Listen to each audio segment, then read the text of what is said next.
इतिहास को नए सिरे से लिखने की भी बात होती है, इतिहास को नए सिरे से गढ़ने की भी बात होती है। कांग्रेस पार्टी आती है तो कुछ नए सिरे से इतिहास लिखने की कोशिश करती है।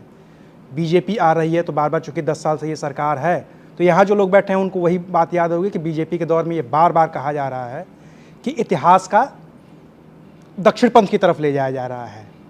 जब कांग्रेस थी तो उस समय कहा जाता था कि उसको मार्क्सवाद की तरफ, मार्क्सवादी इतिहासकार उसको लिख रहे हैं, वामपंथी इतिहासकार लिख रहे हैं, और ख़ास तौर से अगर गांधी परिवार पर हमला करना होता था तो कुछ लोग उसमें नेहरूवियन इतिहासकार को भी लेकर के आ जाते थे कि ये तो नेहरू से प्रभावित पूरा इतिहास है।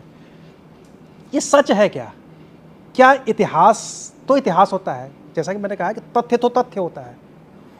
अब उसको अपने कथ्यों में समेट करके क्या उस तथ्य को बदला जा सकता है या वो बदला जा रहा है, जिसकी बात बार बार हो रही है आज? बतौर इतिहासकार आप इसको कैसे देख पा रहे हैं? नहीं, there is nothing called unbiased history in the world, होती ही नहीं। और वो जो अनबायस्ड है वो हमेशा बैन होती है, कोई उसे पढ़ना नहीं चाहता, सरकारें पढ़ने ही नहीं देंगी कोई भी। मैं जब हिलरी क्लिंटन जी की बुक पढ़ता हूं द न्यू वर्ल्ड ऑर्डर, तो मुझे लगता है कि अमेरिका ने कितने शैतानों को मारा और ये किया और वो किया, और गद्दाफी तो साक्षात शैतान का अवतार था, और सद्दाम हुसैन और ये वो। बड़ी प्यारी बुक उन्होंने लिखी, हिलरी क्लिंटन। दो लोगों ने लिखी, एक हेनरी किसिंगर ने लिखी द न्यू वर्ल्ड ऑर्डर, वो भी बहुत अच्छी है, और एक हिलरी क्लिंटन ने लिखी द न्यू वर्ल्ड ऑर्डर। इन दोनों लोगों की किताब पढ़ने के बाद लगता है कि America is the godly like thing in this world, भगवान है और उसका काम है कि जहां जहां धर्म का विनाश होगा वहां वो फिर से धर्म स्टैब्लिश करेंगे।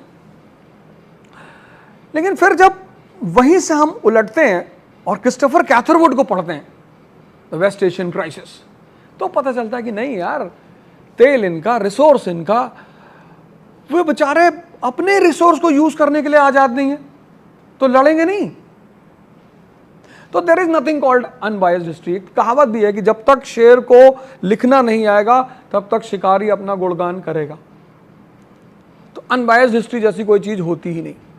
कुछ ना कुछ, हाँ, कुछ कहीं कहीं ज्यादा होती है, कहीं कहीं कम होती है।